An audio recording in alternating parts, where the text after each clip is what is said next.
Hello friends, study with BS classes में आपका बहुत बहुत स्वागत है।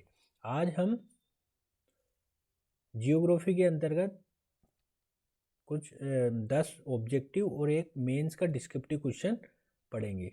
ठीक है, तो हम देखते हैं हमारा पहला प्रश्न क्या है। आज का पहला क्वेश्चन क्या है, जो लाइफ साइकिल ऑफ स्टार के बारे में है।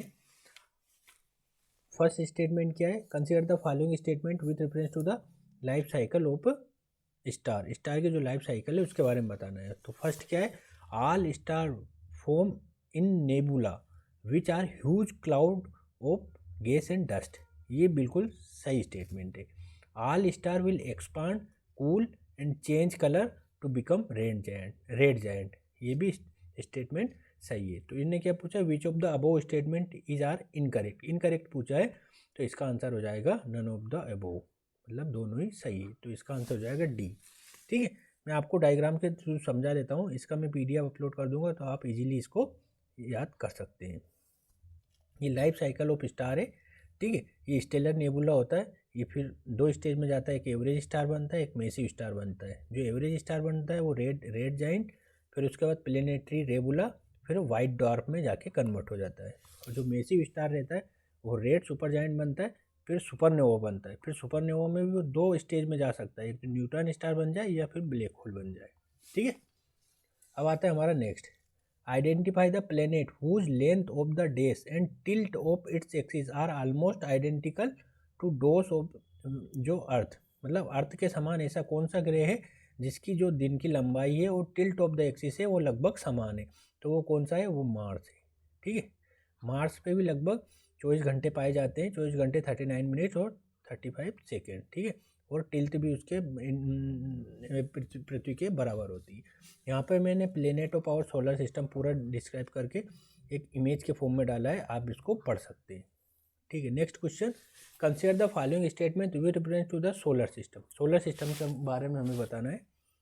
Venus has the longest day of any planet in our solar system. ये स्टेटमेंट बिल्कुल सही है। Venus is known as the red planet in our solar system. तो वेन्यूस नहीं होता है, मार्स होता है रेड प्लेनेट। ठीक है, पहला स्टेटमेंट सही है और दूसरा गलत है, क्योंकि मार्स रेड प्लेनेट के नाम से जाना जाता है। नेक्स्ट स्टेटमेंट है, विच of the following statement correctly define the quasars. Quasars को कौन डिफाइन करता है? तो क्वासर्स क्या होता है, एक जो remote celestial object emitting exponentially large amount of energy.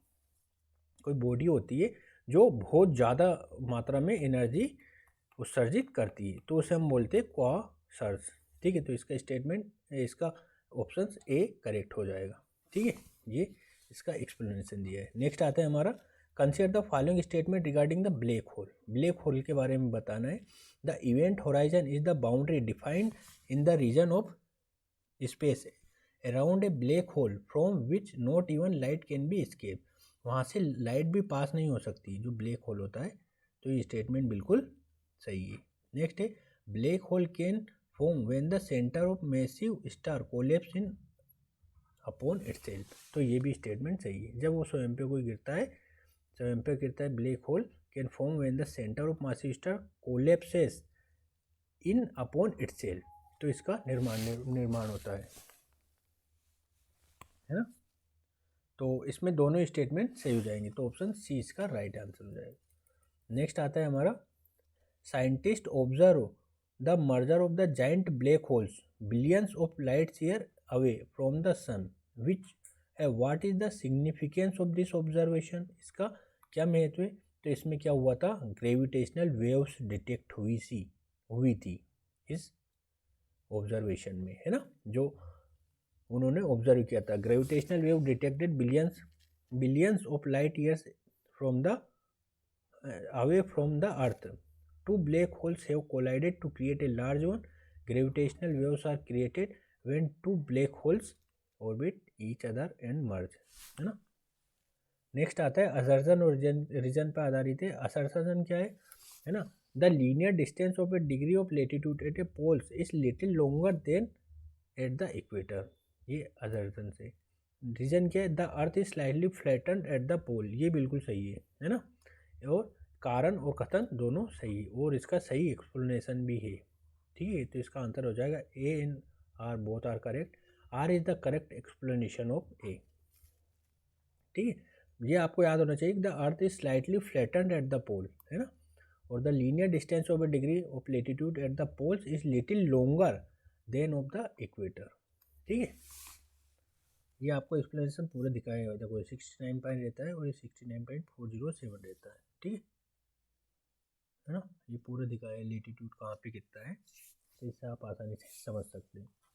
Next, consider the following statement regarding the latitude and longitude. Longitude are angular distance from the place distance of a place from the equator. ठीक है, तो ये statement गलत है।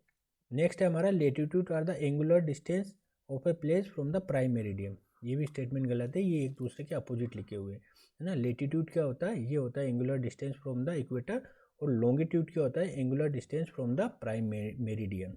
ठीक है, तो इसका आंसर कौन सा हो जाएगा, इनकरेक्ट पूछा है, तो आंसर हो जाएगा इसका सी। नेक्स्ट आता है हमारा, what are the factor responsible the evolution of earth atmosphere. जो पृथ्वी के वायुमंडल के निर्माण में कौन कौन से कारक निर्भर होते हैं, तो अर्थ का इंटीरियर होता है, बिल्कुल सही है। लिविंग ऑर्गेनिज्म भी भूमिका निभाते हैं, महत्वपूर्ण है, और सन की भी महत्वपूर्ण भूमिका होती है, तो इसका आंसर हो जाएगा डी। नेक्स्ट आता है हमारा, which of the following is are the correct descending order, है ना, परसेंटेज कंपोजिशन में of the permanent gases of the atmosphere. ठीक है, तो इसमें क्या क्या आएगा, पहले तो आपको पता ही होना चाहिए, नाइट्रोजन रहती है ना, नाइट्रोजन। ठीक है, उसके बाद ऑक्सीजन आती है ना, उसके बाद देखो फिर आता है हमारा आर्गन, फिर आता है कार्बन डाइऑक्साइड, फिर आता है नियोन, फिर हीलियम। मैं एक डायग्राम के थ्रू बताता हूँ। नाइट्रोजन आती है 78%, ऑक्सीजन आती है 20% के अराउंड, फिर आता है आर्गन 90.93% के अराउंड, फिर आता है कार्बन डाइऑक्साइड, ये 0.036 के अराउंड आती है। तो ये बात महत्वपूर्ण याद रखनी है, कार्बन डाइऑक्साइड से ज़्यादा आर्गन है ना, यहाँ कंफ्यूज हो जाता है कभी कभी, तो इसका आंसर हो जाएगा ए। अब आता है हमारा एक मेंस का क्वेश्चन यूपीएससी का, what are the star, what are the various stages of life cycle of a star. Star क्या है और उसकी बहुत सारी स्टेजेस कौन कौन सी है, तो star is a massive self luminous celestial body of A gas and science by the radiant derived from its internal energy sources. Stars are extremely hot and extremely large and are mostly made of the hydrogen gas with the little helium in them. ठीक है, ठीक है, ये देखो पूरा life cycle of star बताया गया है ना। पहले देखो ये क्या होता है, डस्ट का एक क्लाउड रहता है, प्रोटो स्टार में इधर जाता है। ठीक है, फिर एक ये लो एंड मीडियम मास लाइक सन की तरह बनता है, फिर राइडर जाइंट बनता है, फिर प्लेनेटरी नेबुला, वाइट डार्क और फिर ब्लैक डार्क में परिवर्तित हो जाता है। और ये हाई मैस या मैसिव स्टार जो रहता है, सिरसस जैसे, जो एक सिरसस है ना, ये सिरसस एक स्टार का नाम है। फिर रेड सुपर जाइंट बनता है ना, फिर सुपरनोवा में परिवर्तित होता है। इसमें भी दो स्टार बन सकते हैं, न्यूट्रॉन स्टार या ब्लैक होल भी बन सकता है ना। 4 प्रोसेस होती है, सबसे पहले बर्थ होता है, फिर मेन सीक्वेंस होती है, फिर ओल्ड एज होती है, फिर डेथ और रेमनेट्स जो उसके बच जाते हैं ना, वो कहलाते हैं। ठीक है, सबसे पहले बर्थ प्रोसेस